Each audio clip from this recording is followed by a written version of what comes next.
democracia en el país y en la casa. Buenas noches, amigas, amigos, hermanas, compañeros y compañeras. Es una versión más de Con el pueblo en la piel, o como decimos así bien sensualmente, con el pueblo en la piel. Bueno, democracia en el país y en la casa. Esta fue una consigna que yo me acuerdo que le escuché de las compañeras chilenas que estaban peleando y son de las últimas que han podido mantener su lucha en las calles contra el dictador Pinochet. Pero entonces esta fue una consigna que las feministas lo empezamos a manejar y sí aprendimos también de las hermanas chilenas. Democracia en el país y en la casa. Esa palabra democracia que nos sonó en el corazón, pero después nos fuimos desencantando. Eso es lo que vamos a discutir esta noche en Con el pueblo en la piel por Aviala Televisión, y nos están acompañando una hermana y un hermano. Uno que ya es caserito y la otra que por primera vez está en nuestro programa. Fabiolita, muchas gracias por venir, hermana. ¿Quién es la Fabiola? Gracias por venir. ¿Cómo estás? Un besito. Julieta, gracias. Un gusto estar acá en tu programa tan creativo e innovador. Me encanta el nombre, todo lo que ofreces para la población en cuanto a contenido y también mensaje comunicacional del pueblo, con el pueblo en la piel. Me encanta y estoy muy contenta de estar acá compartiendo este escenario contigo, con también el compañero, esperando que este espacio nos sirva para sacar algunas ideas que podamos llevarlas a la acción. Esa acción política, bueno, me decías quién es Fabiola, yo soy asambleísta departamental, vicepresidenta de la Asamblea Departamental de La Paz, y estamos acá porque es nuestro deber de políticos, políticas, debatir estos temas y tomarlos en nuestra práctica política. Bien changuita, ¿no? Y es presidenta, ¿no ves? Vicepresidenta. Ah, vicepresidenta, no, ya vicepresidenta. El casero, nuestro casero, Nanito, muchas gracias por estar acá, hermano, bienvenido. Julieta, como siempre, un gusto estar con ustedes, compartir ahora con Fabiola y tratar de escrutar algunas ideas que puedan ayudarnos en la reflexión y la proyección de lo que es nuestro proceso, lo que venimos viviendo en el país en este tiempo. Gracias, Nano, gracias. Bueno, buenas noches. Y siempre agradecida a la Misha y al Ángel, y por supuesto a nuestros compañeros de realización, los camarógrafos. Bien. Camarógrafos. Y a la Televisión, por supuesto. A ver, vamos a hablar y tratar de profundizar, porque es importante. Aquí nosotras y nosotros hemos puesto el cuerpo, Fabiola, Nano.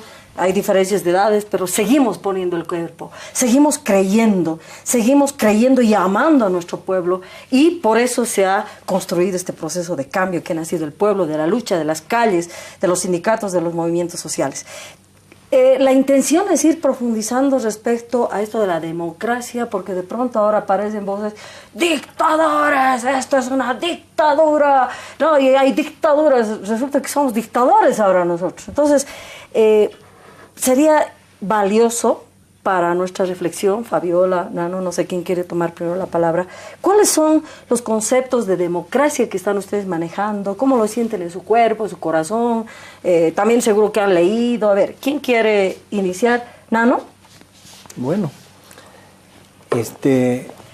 yo creo que no podemos hablar de democracia. Tendríamos que hablar de democracias para comenzar. Esa visión universal de democracia es demasiado liberal. Es una versión que nace con el capitalismo, justamente, ¿no? Y sabemos lo que el capitalismo trae consigo.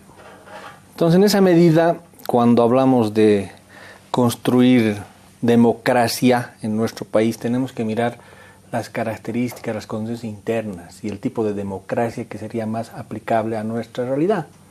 Porque de lo contrario es entrar en un esquema bastante ideal, ¿no es cierto?, de la democracia desde la perspectiva liberal, justamente, que plantea todo un sistema de roles, valores, instituciones, actos, que tienen que ver con el deber ser de una sociedad que se supone equilibrada, pero que en la realidad no es. En base, cuando se está, digamos, etimológicamente, cuando se está hablando de democracia, estamos hablando de gobierno del pueblo, ¿sí? Sí. Ya, o sea, etimológicamente, ¿no? Pero, ¿qué es lo que está significando? Entonces, tú decías, hay distintas democracias. ¿Cuáles democracias y por qué no es esa democracia en el país, en la casa que sentíamos cuando estábamos peleando contra las dictaduras? ¿Por qué no había sido una sola? Tú decías el capitalismo, pero a ver, iremos ahí poniendo los conceptos, ¿no?, para la discusión. Claro, la democracia liberal, ¿no es cierto?, es la que estábamos viviendo y queremos romper. Es el modelo en el cual se desarrollaron los procesos de apertura democrática en el continente, ¿no? Una democracia liberal que sabemos era controlada, era restringida, ¿no es cierto?, que estaba dirigida en una suerte de alternativa a lo que eran los gobiernos dictatoriales, y que tiene que ver con la política exterior norteamericana también. No es casual que de pronto tengamos en la región varios países en dictadura y de pronto varios países en democracia, ¿no? No es que los procesos se dan de esa manera. Ahora, a esas conquistas, ¿no es cierto?, que han implicado conquistas, porque hemos luchado por la democracia. Cierto. ¿No es cierto? No nos han regalado. Hemos estado en las calles, ¿no es cierto? Hemos sido perseguidos, ¿no? Encarcelados. Exactamente. Entonces, a ese concepto de democracia hay que darle apellido, ¿no es cierto? Y el apellido tiene que ver con la realidad en la que vivimos, el proyecto histórico que queremos construir. Entonces no puede ser la democracia liberal, tiene que ser una democracia de orden popular, participativo, de base comunitaria, ¿no es cierto? Entonces es ahí donde tenemos que construir la matriz del concepto de democracia aplicable a nuestra realidad, como es la democracia china, por ejemplo. La gente dice, no, pero en China es dictadura. No, tienen su propio sistema de democracia. Cuba es dictadura. No, tienen su propio sistema de democracia, ¿no es cierto? No es la liberal, evidentemente, es su propio sistema. Y aquí debemos atrevernos a construir también nuestro propio sistema. Fabiola, tú eres changuita, ¿no? Changuita. O sea, es mi manera de decir, eres joven, o sea, has nacido mucho después de nosotras. Y como parte de este proceso de cambio, tú como joven también, y es lindo eso, ¿no? Como tú enganchas, digamos, con estas otras luchas. ¿Tú has vivido dictadura? No, estabas guau, o no habías nacido inclusive. Sí, yo no había nacido. ¿Y cómo entonces lo vives tú, la democracia? Porque tú eres una guagua del proceso de cambio, ¿verdad? Sí, soy fruto de la democracia, ¿no? El mundo quiere imponernos un estilo de vivir la democracia. La globalización nos ha impuesto ciertos patrones, ciertos conceptos, definiciones, prácticas, cómo deberíamos encuadrar una democracia para un país, y eso lo han hecho las grandes potencias para dominarnos. En Latinoamérica, a los países que hemos sido saqueados, vilipendiados por todo tipo de imperialismos, ¿no? Y esa democracia que se ajusta para ciertos intereses económicos abandera principalmente el mercado libre, el libre mercado. Y ese libre mercado es el principal elemento de la democracia que a los dueños del mundo les conviene acuñar en procesos políticos. En el caso de América Latina, el proceso boliviano está siendo tildado de dictatorial, y el proceso venezolano de igual manera, porque no encaja en la lógica de los dueños del mundo que pretenden imponernos sus intereses económicos, políticos e incluso culturales, ¿no?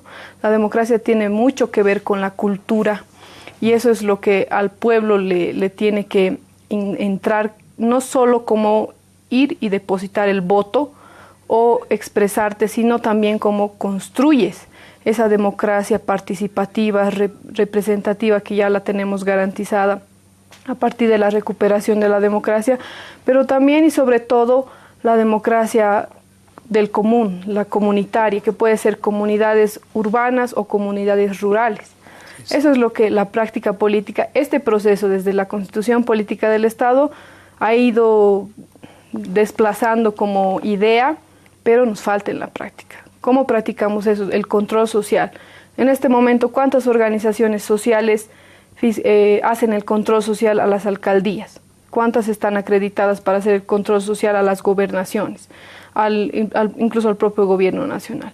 A llegar a ese nivel y trasladarlo a la base, informar, eso es lo que nos falta, ¿no? Para profundizar este proceso revolucionario, y sobre lo que ya implica de las nuevas generaciones yo y otros jóvenes, todavía más jóvenes de 16, 15, 18 años, no valoramos todo lo que le ha costado a nuestros padres, a nuestros abuelos, a las generaciones que nos han dado esta realidad donde tú puedes expresarte hasta en una red social, insultar hasta el presidente o por el contrario insultar al de la derecha.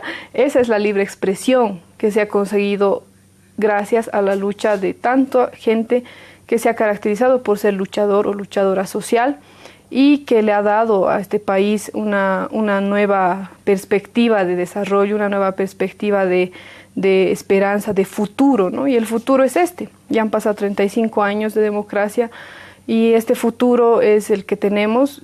Los jóvenes tenemos que aprender de la historia, cómo ha sufrido nuestro pueblo, cómo no podías ni reunirte, cómo no podías ni hablar ni pensar por ti mismo. Y esas dictaduras nos han llevado al atraso que hoy tenemos. Ni siquiera han pensado en progreso, ni siquiera han pensado en disciplina, en organización. Han sido simplemente dictaduras para el control de nuestros recursos, el saqueo de nuestros recursos naturales. Y hoy somos una Bolivia que se está levantando apenas. Si no hubiera sido ese antecedente dictatorial y otros incluso, Bolivia sería un pueblo, una patria más potente. Estamos hablando de democracia y es una palabra, pues no es nuestro lenguaje, no es nuestro idioma, es el español. Entonces, de la misma manera que cuando nosotras decimos somos feministas comunitarias, no somos feministas, de la misma manera tenemos que ir decodificando políticamente, históricamente estas palabras. Democracia, la estamos entendiendo, la democracia, como el gobierno del pueblo. La estamos entendiendo como la participación de las personas de distintos pueblos, no solo las ciudades, sino distintos pueblos de campo y la ciudad, que queremos definir cómo queremos vivir, cómo nos queremos organizar, cómo queremos manejar la plata, la riqueza, el dinero, la fuerza de trabajo, la capacidad de trabajar, las ideas, los inventos, la cultura. Eso es lo que queremos ver. Cuando estamos hablando de democracia, es participación del pueblo, el pueblo que se autogobierna, el pueblo que define. Y en el pueblo que define estamos hombres y mujeres, somos mujeres y hombres. Y por eso estamos hablando de esto. ¿Qué es la democracia? ¿Qué país queremos? ¿Cómo queremos vivir? Hablamos de vivir bien, bueno, todo eso es lo que vamos a ir profundizando cada vez que hablamos de democracia. Ya me están diciendo que corte, que estamos con el pueblo en la piel y no se vaya. Espérenos un cachito, volvemos.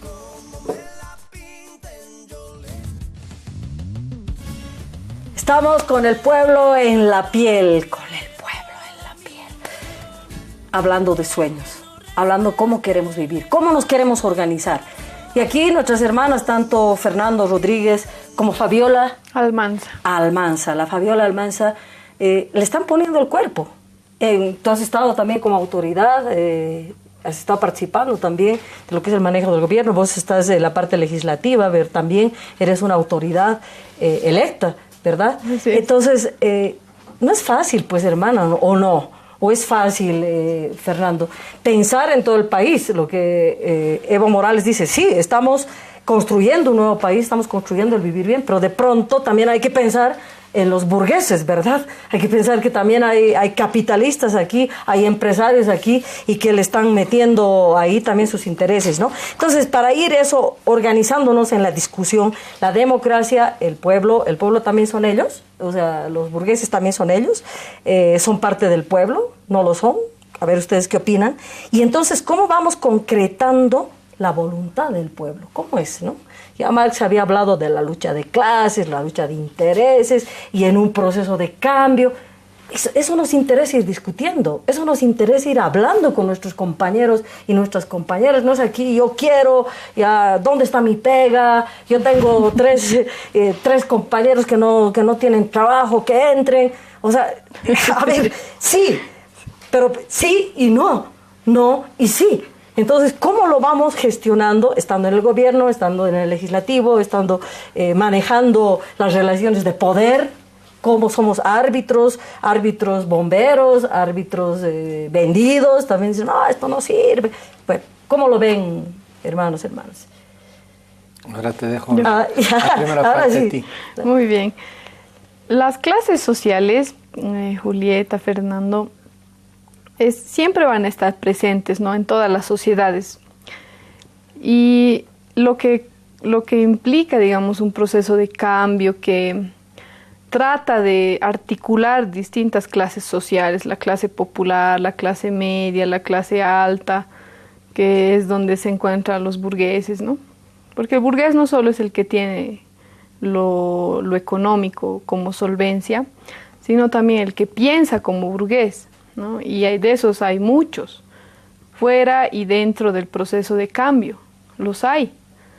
Y creo que esa suerte de articulación que hemos ido gestando para el proceso donde todos estén representados en el Estado, y Estado no significa necesariamente gobierno nacional, sino gobiernos subnacionales también, nos encontramos y nos vemos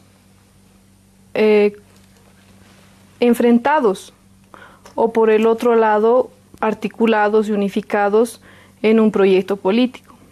Pero yo tengo una hipótesis, ¿no?, que siempre voy generando en el diario, en la práctica política, de que las clases sociales, y Marx tenía razón en eso, no se pueden disolver, no se pueden unir, porque la diferencia económica, cultural, política y social hacen como si fuera un hielo para juntarse y poder emprender un proyecto común. Y eso se refleja afuera, se refleja en la sociedad, desde lo que pasa en el Estado, se vive en la sociedad y se ve que los blancos no pueden estar muy de la mano con los indígenas, o los indígenas con los blancos, y eso que en América Latina y en Bolivia no podemos hablar de una clase blancoide, porque todos somos mezcla de algo, yo tengo certeza de eso. Pero, ¿qué es lo que nos une? ¿No? Ahí uno puede decir, pero entonces si es eso, si es así, entonces ¿de qué proceso hablan, no? Pero hay un liderazgo que nos une, ¿no? Y ese es precisamente el presidente Evo, que tú lo ves, él tiene muchos rasgos de origen, ¿no? Es quechua, es aymara, tiene parte de clase media, parte de clase popular, y esos liderazgos son complicados de escoger para el pueblo que elige en el momento a través del voto a alguien con esas características, ¿no? O sea, es fácil más o menos, yo no sé si Evo será clase media, pero bueno, sí que es indígena, sí, que los indígenas, o sea, las imillas, yocayas como yo, o sea, imillas como yo, nos vamos a identificar, ¿verdad? Pero ¿y por qué crees que los burgueses lo toman en cuenta al indio, al hermano? Lo toman en cuenta porque desde la constituyente, acordate que se hablaba del tema de la propiedad privada, ¿no? Y decían que este socialismo va a anular todo tipo de propiedad privada, todo tipo de negocio, de empresa, cosa totalmente falsa. Entonces, la Constitución, a través de este proceso y este liderazgo, ha garantizado la propiedad privada. Y a la fecha, el crecimiento económico del 4 punto algo % que llegamos incluso para el doble aguinaldo en los anteriores años, y la estabilidad económica hace que esa clase burguesa se beneficie de este proceso, esté pues feliz, así. ¿Qué más no le conviene a la clase media alta, que genera, que tiene recursos, que tiene empresas privadas que ayudan, por supuesto, a Bolivia en su desarrollo, que este proceso estable, ¿no? Con seguridad económica y jurídica? Oye, entonces estamos jodidos, ¿no? Porque los proletarios, los trabajadores, ya tendrían que decir, y este cuate, o sea, el Evo es cocalero, es indígena, es campesino, y ahora más bien les está haciendo ganar a los burgueses, ¿no? Están chach con él. Y ahora, ¿qué hacemos, no? Los troscos tienen razón. Ya, los troscos tienen razón. Propietarios Mentira. del mundo unidos. Propietarios. No va por ahí, indudablemente. No, pero claro, ¿no? A ver, yo creo que hay que deslindar algunas cosas, ¿no? Primero, para ser burgués no necesita ser blanco ni blancoide.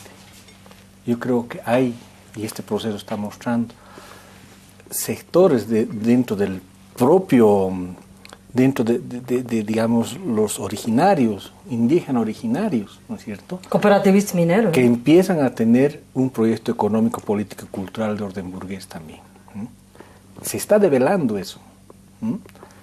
Puedes ver en algunos cooperativistas, puedes ver en algunos contrabandistas. Cocaleros. ¿Sí? Cocaleros. O sea, ha habido una, digamos, transformación, oficialización de su economía, si quieres, pero no solamente su economía, sino también su cultura, ¿no? Que es un elemento importantísimo.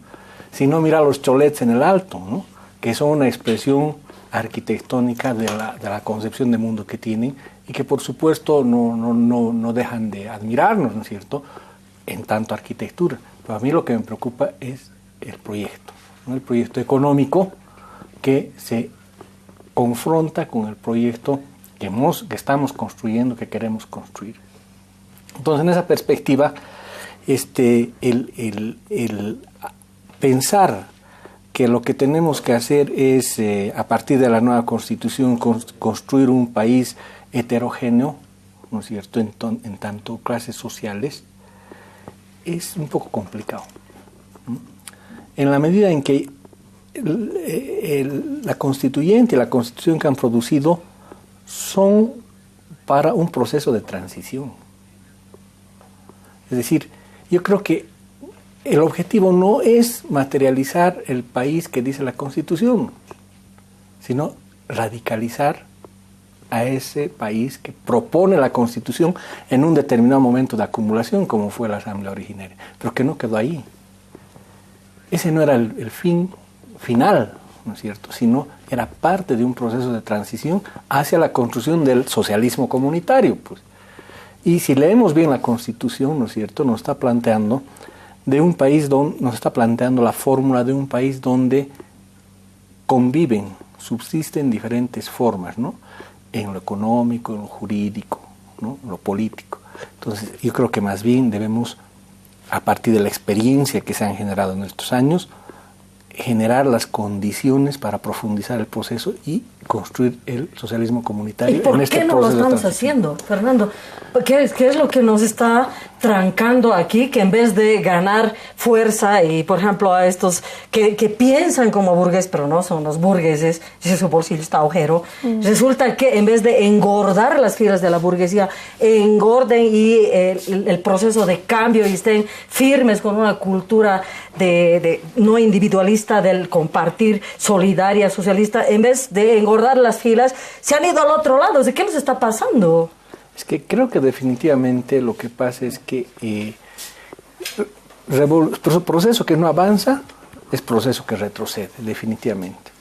Y como ya, por ejemplo, el Che decía, tienes revolución o caricatura de revolución. No es posible una revolución a medias. Revoluciones a medias hemos tenido en el país. Si no, mira la del 52. Tenías un pueblo en armas, tenías un pueblo que había derrotado a un ejército oligárquico, tenías milicias en las calles, tenías organizaciones populares generando control territorial. ¿Y qué ha pasado? Se cayó. Mira el 71 con la expresión máxima en la Asamblea del Pueblo, ¿no es cierto?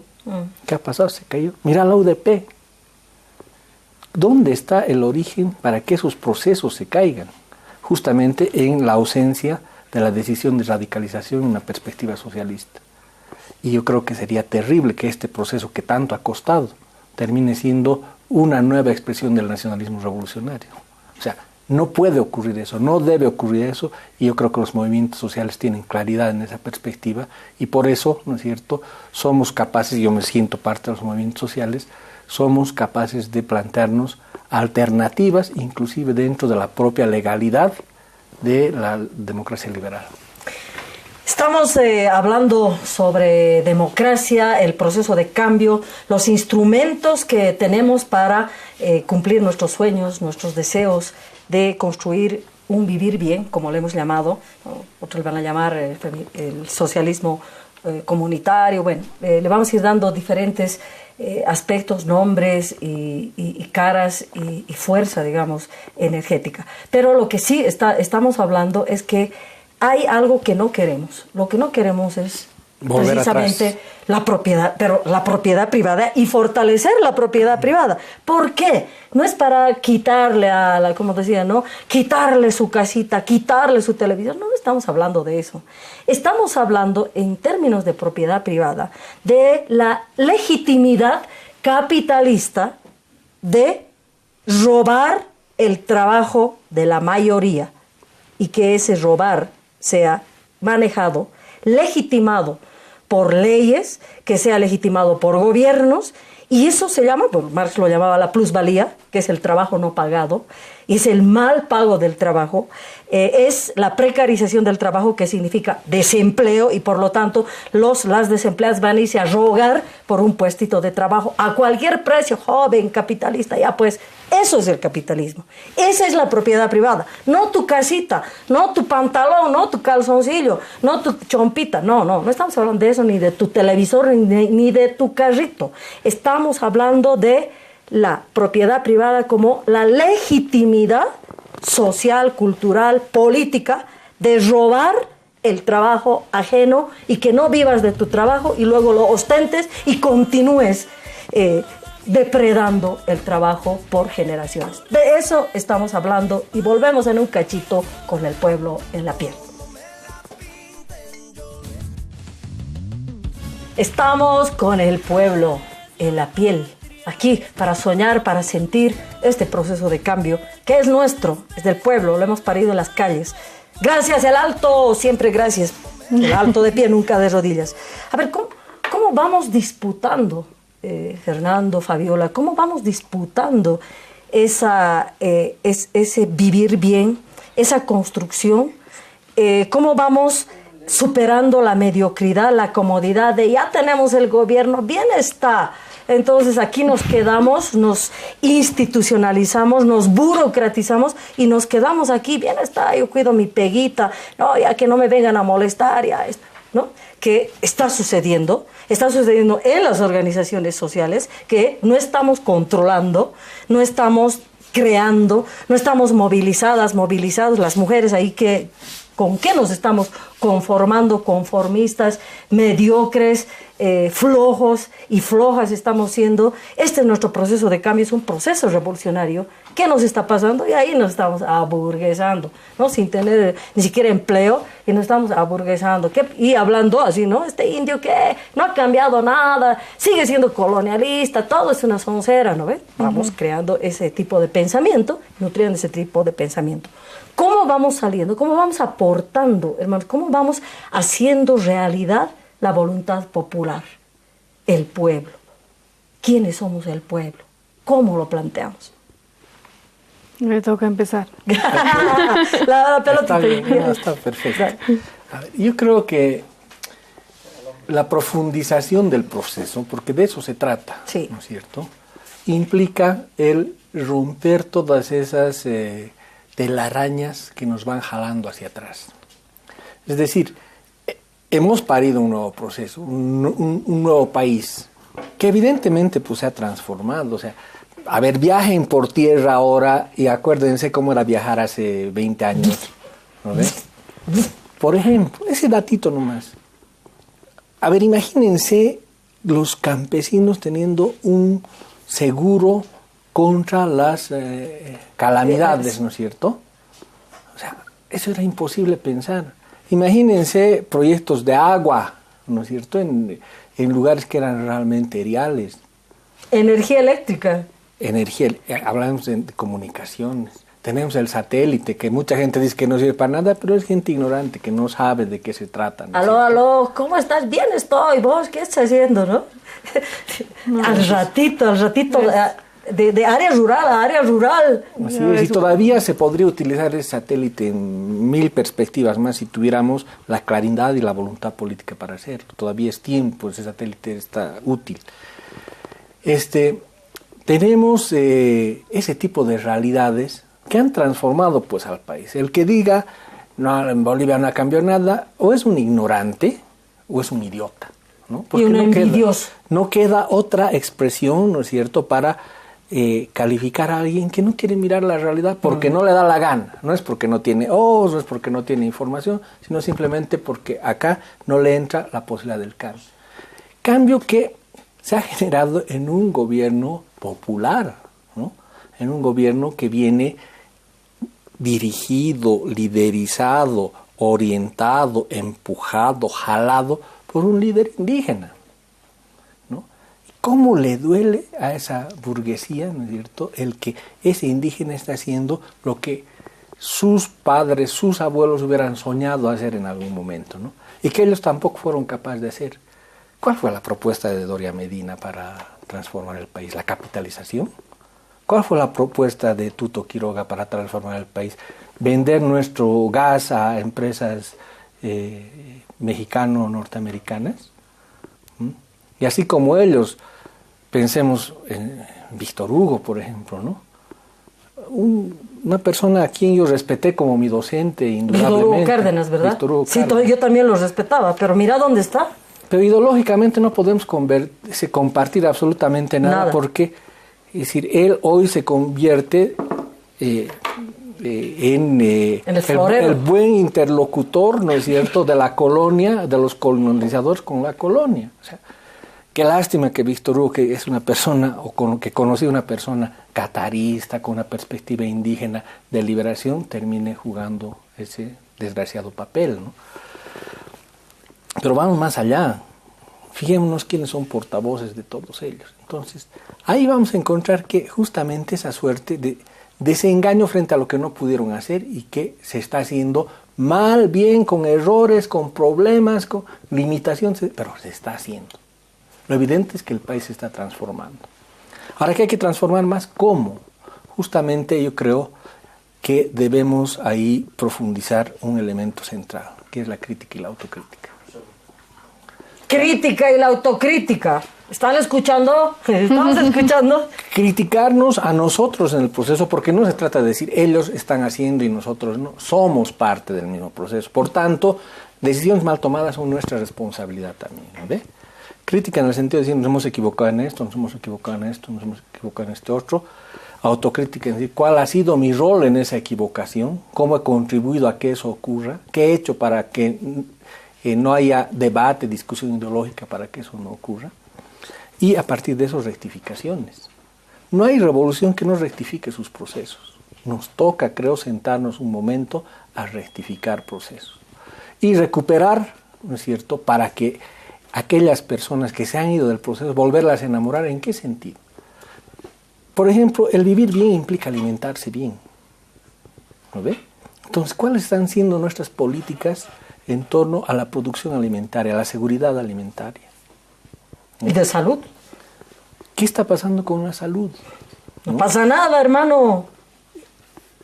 ¿Cuánto hemos avanzado en educación, pero cuán poco hemos avanzado en otros aspectos también de la educación? Cultura. ¿Qué ha pasado con la vivienda?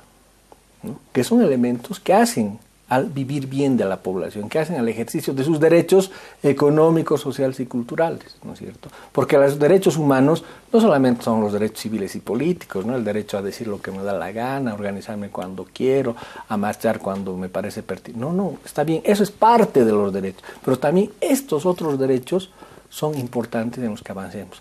Que el proceso de cambio ha avanzado en salud, educación y vivienda, sí. No ha avanzado todo lo que debería, también sí.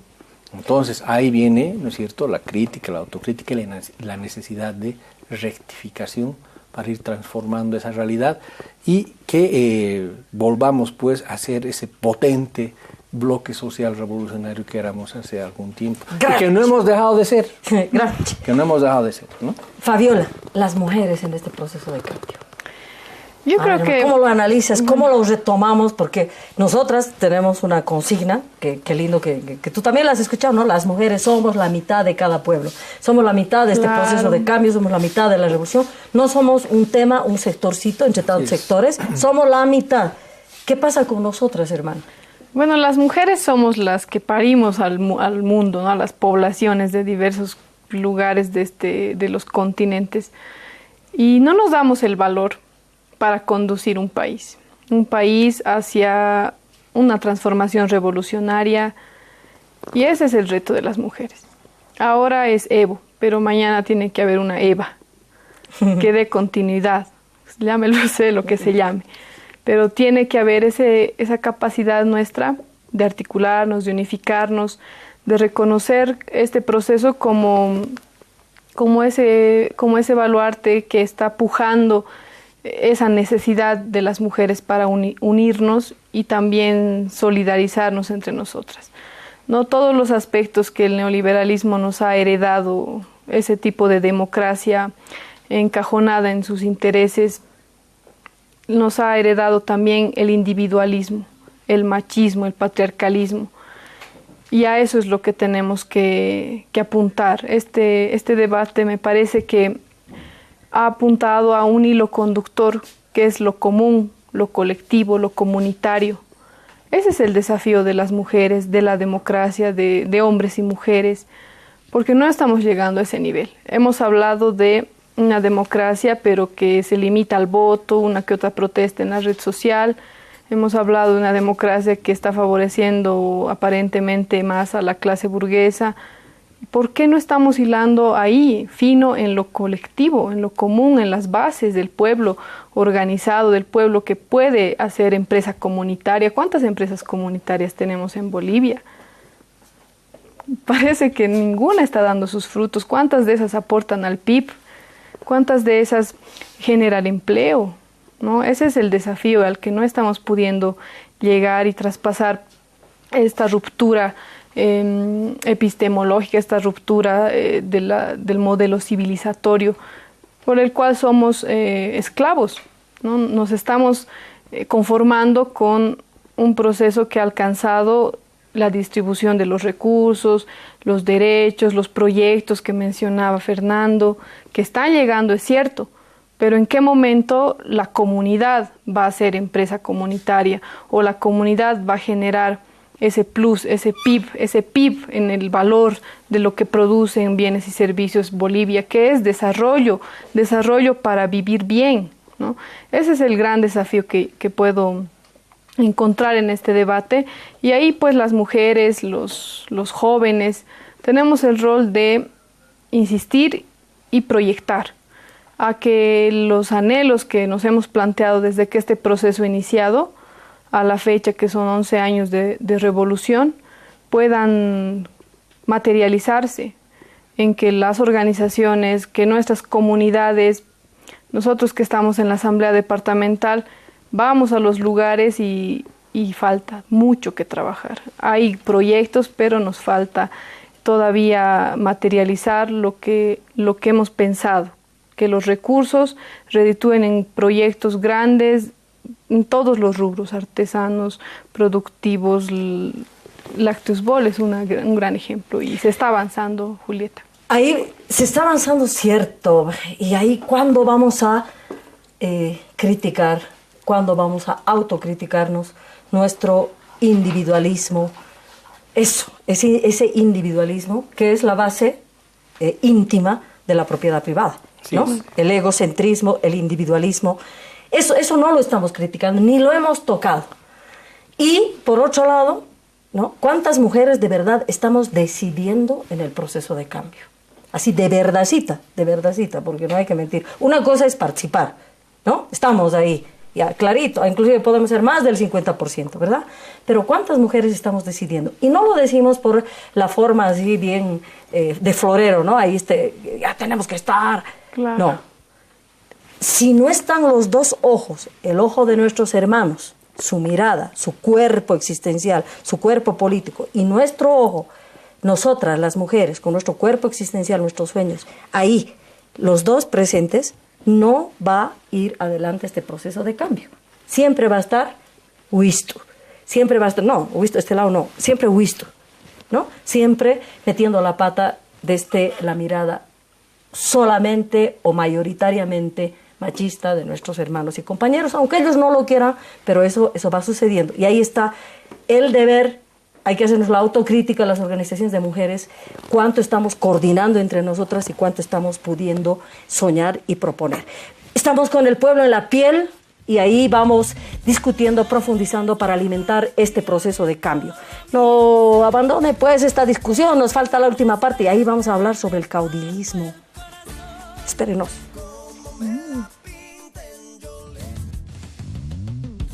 Estamos con el pueblo en la piel por Abya Televisión, 9:30 de la noche, todos los domingos.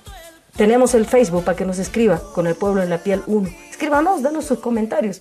De un lado o del otro, igual nosotros vamos a leer y les vamos a responder. Gracias a todas y todos los que nos están escribiendo. Ya tenemos nuestras y nuestros seguidores. Gracias a todas ustedes y a todos ustedes. A ver, el caudillismo, lo están acusando a quienes estamos en el proceso de cambio. Ya ve, ahí está pues su dictador, se van a eternizar, que tiene relación con la democracia, la capacidad de decidir, ¿no? Y ahí siempre yo digo, ¿y si el pueblo quiere? El pueblo manda, pues, ¿no? Claro. Y si el pueblo quiere que siga, ¿cuál es el problema? Dictador es aquel que en contra de la voluntad del pueblo se mantiene en el poder. Esa es la definición de dictadura, para cuidar sus intereses propios, ¿no? Y de su pequeño grupo. Y por el uso de la fuerza también. Y por el uso de la fuerza, ¿no? Entonces, dictador es porque tiene que imponer. Si la voluntad popular quiere que alguien siga, pues sigue, pues. ¿Cuál es el problema? ¿De qué están haciendo lío? Es que es el miedo, ¿no ve? A lo que tú decías, hay un liderazgo, hay una presencia, y es determinante. O sea, es el Evo Morales, inclusive hasta para los de derecha, les cae bien, no les cae mal el Evo Morales. Hasta para los de derecha, para los burgueses, el Evo Morales convence. Entonces, ese es el problema, ¿no? Claro, nosotros tenemos otro problema, que es cuando profundizamos eso, ¿no? Pero la derecha no tiene un recambio. Y ese es el miedo. Entonces, caudillismo. A ver, es caudillismo. Tú decías, tendría que ser una mujer. Bueno, hay que ganarse también el sitio, ¿no? No es una mujer por mujer. Ojalá que así fuera.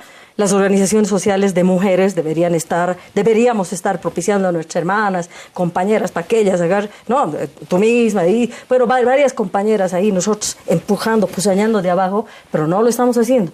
Hay que ganarnos ese lugar, no es porque seamos mujeres. Primero el Evo, hombre, ahora mujer, no, tenemos que ganarnos eso y hay que hacerlo, ¿no? Pero ¿cómo vamos peleando contra el caudillismo, no? Ya, ahora me toca. Ya, dale. Bueno, el caudillismo creo que es un término que no se adecua para el presidente, para lo que queremos como proceso de cambio, ¿no? Caudillismo es un término usado para aquel personaje que sí, que de alguna manera tiene apoyo, es popular, pero que el poder nunca lo socializa con el pueblo y peor con las organizaciones sociales, que es el pueblo organizado. Por eso yo descarto que el presidente Evo Morales sea un caudillo. El presidente Evo Morales es un líder. Y el liderazgo es diferente al caudillismo, ¿no? El liderazgo tiene que ver con el apoyo contundente del pueblo, esa sostenibilidad de la base social de un proyecto político que llevas a un Estado con mirada de país.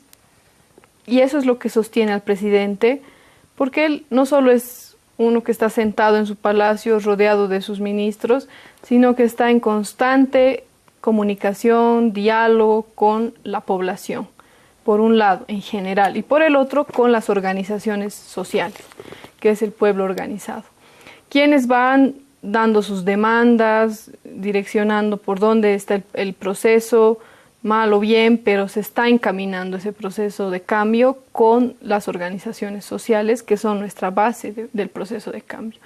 Y además, el liderazgo que yo destaco, diferente al caudillismo, es más bien posicionado por el presidente a nivel internacional, ¿no? Generalmente en los procesos los caudillos no traspasan fronteras. En cambio, el presidente, con el liderazgo que ha ido ganando con el tiempo, que ha ido desde cumpliendo funciones desde dirigente, diputado, ahora presidente, pues ha saltado a nivel internacional posicionando demandas políticas de madre tierra, cuidado, protección a la madre tierra, políticas de beneficio históricas como el acceso a una salida marítima. Y eso ya te dice, estamos hablando de un líder, no de un caudillo, ¿no? Y Bolivia tiene dos opciones. Continuar con este proceso liderado por el presidente por Evo Morales, profundizar las cosas que hemos descubierto aquí en el debate, en el diálogo, con ese liderazgo, u optar por la incertidumbre de la derecha, que no solo nos ofrecen incertidumbre, sino también un riesgo de retornar a ese futuro de concesiones, de privatizaciones de nuestros recursos, de vender la patria, como se dice, en detrimento de nuestros intereses que tanto nos han costado como proceso, como pueblo. Y en esa dicotomía se plantea consultar al pueblo, que es el que está al medio, que es el que debe decidirse o ir al fracaso con esta derecha que no genera liderazgo, simplemente generadores de opinión, que no necesariamente son líderes. Y en eso nosotros podríamos decirles acá que en este momento estamos a la espera de la respuesta del Tribunal Constitucional, de saber si este primer hombre del Estado puede y tendría derecho a volver a habilitarse para una futura elección. Pero ya hemos dicho, el 21 ya hemos dicho, y la mayoría ha ganado, aunque sea por un piquín, ¿no? Así es lo que dice la derecha. Ya hemos dicho, no, porque ahora, ¿por qué quieren regresar atrás? Ya ve, ahí está, pues, son caudillistas, dictadores. ¿Por qué le tenemos miedo a la palabra caudillo?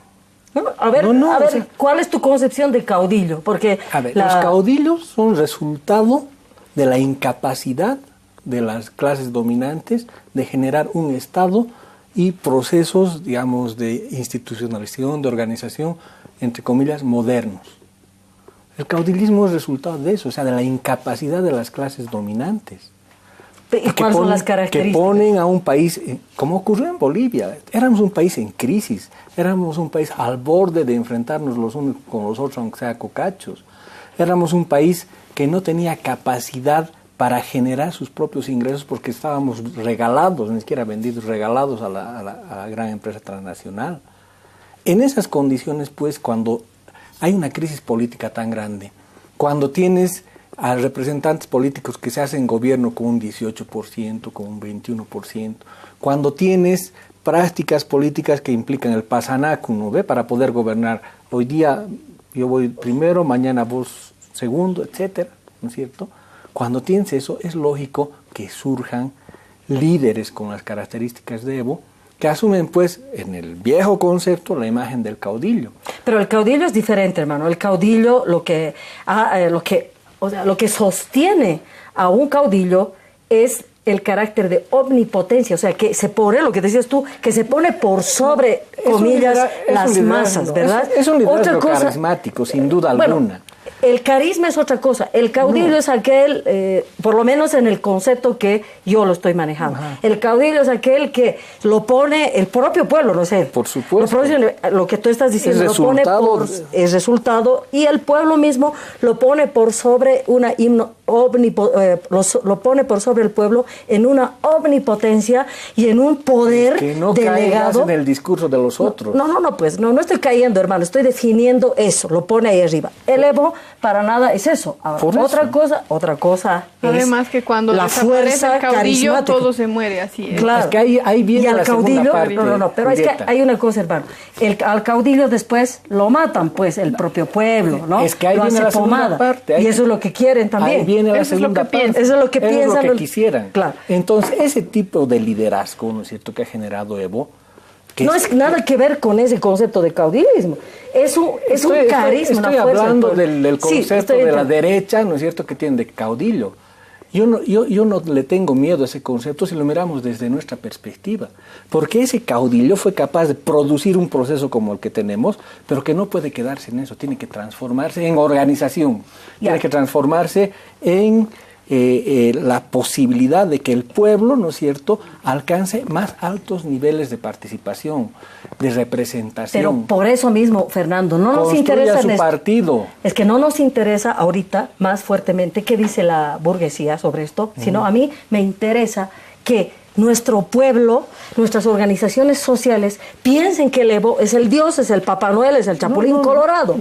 Eso, pero es que ese es el concepto de caudilismo desde el pueblo para mí. No me está preocupando mucho lo que piensa la derecha, porque siempre van a hablar mal. A mí me preocupa, Fernando, que nuestro propio pueblo está delegando a el grupito o está delegando a nuestro hermano Evo Morales, que es gente como nosotras, que tiene que escuchar, y si no escucha hay que pasarle poke para que se lave su oreja y escuche, ¿es verdad? Entonces es un hombre como nosotros, compañero, es carismático, nos ha logrado unir bien, eso es lo que queremos, pero no tiene que ser nuestro caudillo como pueblo. No, pues es que no podemos, o sea, al caudillo no puedes santificarlo, ¿cierto? Por muy carismático que sea. Al líder, al dirigente, a nadie, la palabra dirigente, a nadie. Nuestros dirigentes. No, de lo que se trata es de transformar ese liderazgo en organización, en potencia social capaz de ocupar el territorio, ocupar la economía, desarrollar la cultura, etcétera. Es decir, generar su propio proyecto a partir del gran impulso que le dio, ¿no es cierto?, en mi concepto, ese caudillo resultado de la crisis de las oligarquías, ¿no es cierto?, pero que permite esa transformación, ¿no?, del personaje fuerte en sí mismo que hace que la sociedad se expanda, se ensanche y que produzca organización, procesos, revolución. Nos ha quedado cortito, tenemos que seguir discutiendo sobre los procesos de encumbrar a alguien por encima de nosotros y de nosotras, que es a un alguien que es parte de nosotras y de nosotros. Por eso lo vamos a seguir defendiendo a nuestro compañero Evo Morales. Claro. Y hay que rectificar muchas cosas, hay que mantener el oído atento para criticarnos, autocriticarnos. Evo es nuestro, por eso no es ningún caudillo. Y si alguien quiere convertirlo en caudillo, pues lo vamos a criticar en el seno de las organizaciones sociales, porque el poder es del pueblo. Exactamente. Y estamos delegando transitoriamente a nuestro hermano, a nuestras hermanas que están ahorita haciendo eso. ¿Para qué?